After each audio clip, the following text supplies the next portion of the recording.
20 minutes. Voilà. Il faut que je tienne le temps. Alors, merci Jacques d'être là, de ta fidélité, de ton amitié. Mesdames, Messieurs, chers amis, puis je vois une tête connue d'un élu d'une commune voisine venu apporter son soutien.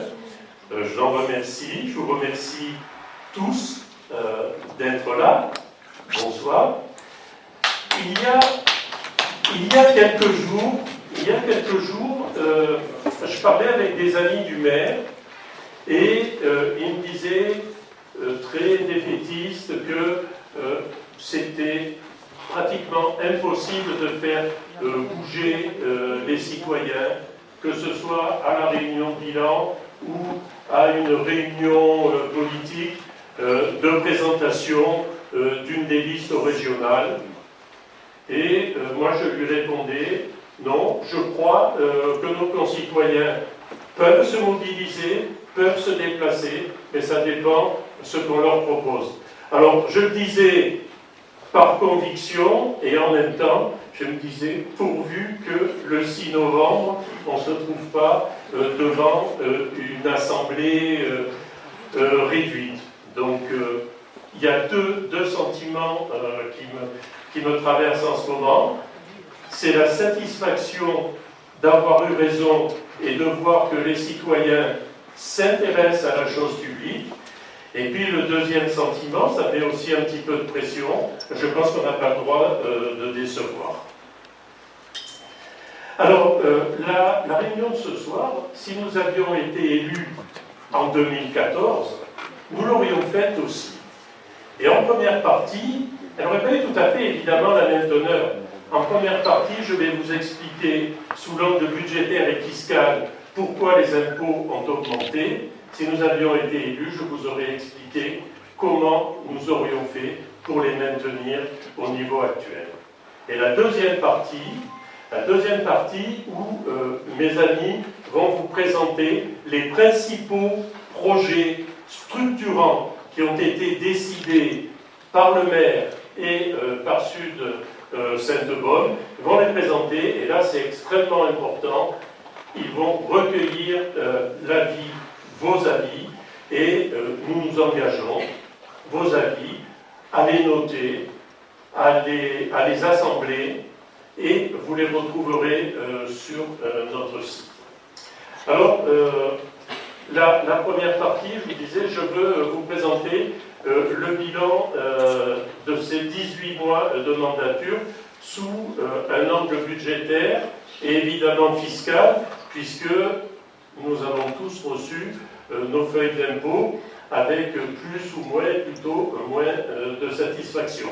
Alors comme c'est un petit peu ardu, j'ai préparé un petit PowerPoint, un diaporama, comme on disait avant. Voilà. Donc, quelle est la situation trouvée le 30 mars 2014? Le nouveau maire, prend ses fonctions. Alors, il y a un héritage de la municipalité précédente. Il y a du plus, il y a du moins. Alors, il faut reconnaître, et le plus et le moins. Le plus, c'est que le maire précédent avait fait un programme de logements sociaux. Il avait négocié 0 € de pénalité pour logements sociaux. Il avait compris, et c'était, alors là, c'était quand même pas tellement difficile, que les dotations de l'État allaient baisser, donc il avait engagé une première baisse des frais de fonctionnement. Par contre, rien n'est parfait. Juste avant les élections, il a procédé à des embauches. Avant, on a vu 6 ASVP et d'autres embauches. Alors, la situation est ce qu'elle est. Que fait le maire? Le maire nous explique. Attention, il va y avoir 450 000 € de pénalité pour défaut de logements sociaux. En fait, il y aura un peu moins. Et il va y avoir une nouvelle baisse des dotations de l'État. Donc, la situation est claire. Qu'est-ce qui se passe? Hop, faut que je tourne par la tête. Voilà. Alors, que fait le maire face à cette situation? Eh bien, il fait déraper les finances publiques. Plus 5,9% de dépenses supplémentaires en fonctionnement, je ne parle pas de l'investissement, plus 590 000 euros. 590 000 euros, ce chiffre va revenir. Alors j'ai pris quelques exemples parce que chapitre fonctionnement, c'est très long. Fête et cérémonie, plus 43%, parce que c'était la première nécessité. Contrat et prestations, plus 51%. Contrat et prestations, c'est évidemment tout ce que ne font pas ou ne peuvent pas faire les employés municipaux. Donc on fait appel à des entreprises, à des prestataires de services, donc plus 51%. Alors 2015 arrive. Évidemment, quand on a fait ça, il y a une fable, Cigale et la fourmi. Quand on a fait ça, qu'est-ce que c'est dur, évidemment, de boucler le budget. Alors, on bricole. On bricole. Je donne quelques exemples, je ne veux pas trop m'étendre, mais par exemple, on inscrit au budget une subvention de 5 100 € pour l'association des commerçants. En fait, l'association des commerçants, avec la précédente municipalité, avait mené un travail auprès du FISAC, qui est un fonds national d'aide au commerce de proximité, et ils ont obtenu une subvention de 5 100 € qui va transiter par la mairie. Mais on dit, ben voilà, on vous donne 5 100 €, ça agrémente le budget. La gratuité des transports scolaires vers les écoles primaires, on la supprime. On demande 50 € pour chaque enfant, 50 € pour l'année. On ne voit pas trop l'intérêt, surtout que si vous prenez votre voiture à 8 h du matin, c'est là qu'il y a les embouteillages. Donc, ce qu'on fait habituellement, c'est qu'on prend des mesures pour éviter que les voitures, de prendre les voitures individuelles. Enfin, là, non, mais 50 €. On augmente 2 fois en 12 mois la cantine scolaire, plus 16%. Et puis alors là, où on tombe carrément dans le ridicule, vous savez, il y a des enfants qui ont des allergies alimentaires, en général allergies au gluten ou autre. Donc les parents amènent le matin une boîte avec le repas de midi à charge à la cantine de leur faire réchauffer leur boîte. Alors jusqu'à présent, on ne demandait rien à ces enfants. Ben non, là, il faut trouver de l'argent. Donc on leur demande de payer la moitié du repas, 1,45 €. Et cet 1,45 €, comme ils sont 4 cette année à avoir des allergies alimentaires, tant mieux, qu'il n'y en ait pas plus, ça rapporte 5,80 € par jour de classe, par jour de cantine. Donc là, on sombre dans le ridicule. Mais le budget n'est toujours pas bouclé. Alors qu'est-ce qui reste? Ben, les impôts. Vous avez tout compris. Bon, ça c'est un petit dessert. Alors, les impôts locaux, bon d'abord, je ne suis pas un spécialiste de la fiscalité, mais il a bien fallu un peu plonger dedans pour comprendre les choses. Donc, je vais vous expliquer très rapidement ce que j'ai compris. Alors, il y a une base de calcul à l'impôt, c'est la valeur locative. La valeur locative, qui apparaît donc sur votre feuille d'impôt, elle a été déterminée par l'État vers 1970, et puis chaque année, le Parlement, c'est-à-dire les députés, les sénateurs, réévaluent cette base, en gros, pour tenir compte de l'inflation.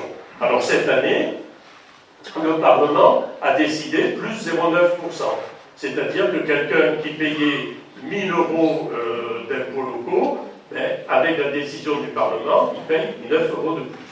Bien.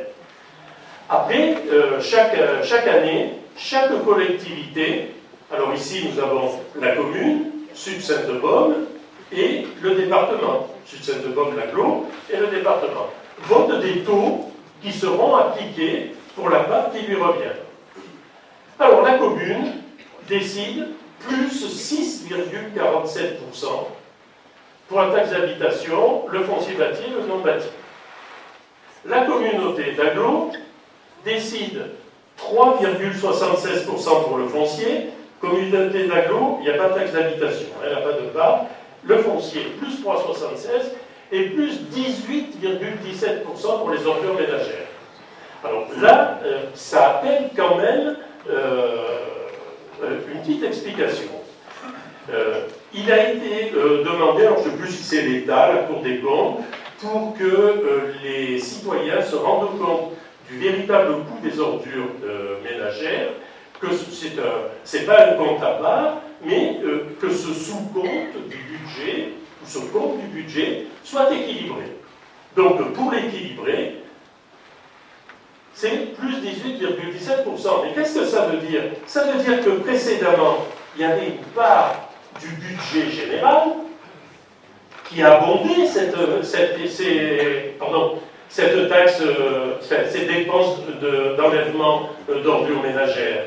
Alors là, on fait la vérité des prix, plus 18%, mais en même temps, logiquement, le budget général aurait dû baisser. Ben là, il ne baisse pas, il monte de 3,76%. Et puis, on voit au passage qu'on aime bien aussi taper sur l'État, mais la communauté d'agglo a eu 30% d'augmentation de sa dotation d'État, parce que, alors il y a une raison bien entendu, puisque toutes les collectivités ont vu leur dotation baisser, sauf les plus pauvres, peut-être en Lozère, en Corrèze, j'en sais rien. Il y a eu cette augmentation de la dotation parce que notre intercommunalité est passée de communauté de communes à communauté d'agglo. D'accord? Plus de 50 000 habitants, plus de responsabilités. Et puis le département, alors là, le département, c'est le coup de massue. On a voté il y a 3 mois, le lendemain, c'est plus 20,69%. Alors il y a quand même un point commun dans ce cercle infernal, c'est que la commune, notre maire, c'est le personnage numéro 2 de la communauté d'agglomération, c'est le premier vice-président, et au département, il s'est présenté comme un candidat suppléant, et c'est sa liste qui a remporté les élections départementales, qui a décidé cette augmentation. Donc, il y a ce que nous reprochons. Alors, il faut peut-être parfois augmenter les choses, mais il faut peut-être d'abord chercher à faire des économies. On ne peut pas toujours demander plus aux contribuables et aux citoyens. Alors, évidemment, le plus dur reste à faire, parce que maintenant, pour le maire, il va falloir expliquer la chose aux Bossétans. Alors, c'est pas que les Bossétans ont la tête dure, je ne le pense pas, mais il faut quand même pas trop leur raconter de choses. Alors, et ça, c'est uniquement des questions qui ont été posées, qui ont été débattues en conseil municipal ou lors de la manifestation qu'a fait le maire sur la place de la mairie. Alors on m'a dit, on n'a pas touché aux impôts depuis 2003. Alors, c'est un petit jeu, vous voyez, il y a vrai faux en haut. Ah, ben c'est vrai plus faux. Alors, qu'est-ce qui se passe? Ben, c'est vrai pour les taux. Les taux n'ont pas bougé depuis 2003, mais c'est faux pour le montant. Alors, je suis allé voir un de mes amis, il voulait rester anonyme, mais c'est quelqu'un qui classe bien ses papiers, alors je l'ai appelé Monsieur LB, le Bossétan, hein, je ne voulais pas donner son nom, et il m'a sorti son foncier. Son foncier de 2003, c'était 863 €, et son foncier de 2014, c'est 1210 €. Ça fait quand même plus 40%. Mais c'est vrai que les taux n'ont pas bougé. Belle consommation. Alors, ensuite, j'ai eu droit. De toute façon, les taux d'imposition sont faibles. Ici. Alors, même chose, on passe au détecteur de mensonges. Vrai, cette fois-ci. Ouf. Vrai, nos taux d'imposition se situent dans la moyenne de Sud-Sainte-Bonne. J'aurais dû dire se situer dans la moyenne de... Parce que maintenant, c'est fini. Il faut quand même savoir qu'il y a 2 communes seulement sur 9 qui ont augmenté leur taux, Saint-Cyr et Le Bossé. En fait, c'est tendancieux. Parce que j'ai regardé l'atlas fiscal édité par Bercy, et il est indiqué dedans que le Var fait partie des 6 départements français ayant les plus fortes valeurs locatives. Donc on peut avoir un taux pas très élevé, et si vous le multipliez, même sans avoir fait de grandes études de mathématiques, par un taux, vous obtenez quand même un impôt qui n'est pas négligeable. Et puis, alors là, ça a été un grand moment sur la place de la mairie. Il y a une manifestation qui était organisée par le maire, et je reprends ces termes. Les subventions de l'État ont diminué de 30%. Comment pourrait faire un ménage qui perdrait 30% de ses revenus? Alors, on va passer au détecteur. Ah, cette fois-ci, c'est faux. On va voir pourquoi. Alors, c'est faux. C'est faux d'abord parce que j'ai regardé les budgets. La dotation de l'État n'a pas baissé de 30%, elle a baissé de 14% entre 2014 et 2015. On dirait c'est pas rien. Sauf que la dotation de l'État, c'est une toute petite partie pour une commune comme le Bossé. Et ce qui fait que cette dotation représente une baisse de 1,8% du budget annuel. Alors oui, on peut faire, quand il y a une baisse, on peut faire des efforts s'il faut gagner 1,8%. Et info, la baisse de dotation était... Alors, je ne suis pas allé aux euros, je me suis arrêté aux milliers d'euros. La baisse de dotation était d'un montant de 227 000 euros, qui représente 1,8% du budget annuel du Bossé, qui est de 12 445 000 euros, et non 30% comme sous-entendu. Alors, on dira, oui, mais c'est facile, hein. Vous êtes dans l'opposition, alors vous critiquez, vous votez contre, et puis nous, on doit se débrouiller. Eh bien, voilà ce que nous aurions fait si nous avions été élus. Vous avez, sur la partie gauche, en jaune, ça a été les déclarations du maire. J'ai besoin d'augmenter les impôts parce qu'il y a une pénalité pour les logements sociaux de 308 000 euros. Et on a une perte des dotations de l'État qui est de 227 000 euros. Quand on voit à côté le dérapage des frais de fonctionnement, et encore, j'ai la charité, je préfère pas parler des embauches. Il faut savoir quand même que la directrice de cabinet, c'est entre 60 et 70 000 euros de coûts sur l'année. Ça c'est une bonne idée. La conclusion est claire. Une bonne gestion aurait permis d'éviter une hausse d'impôts. D'ailleurs, je vous signale, et j'ai pris ça à l'Association des maires de France, 2/3 des communes n'ont pas augmenté leurs impôts. Et 7 communes sur 9 dans le sud de Saint-Denis.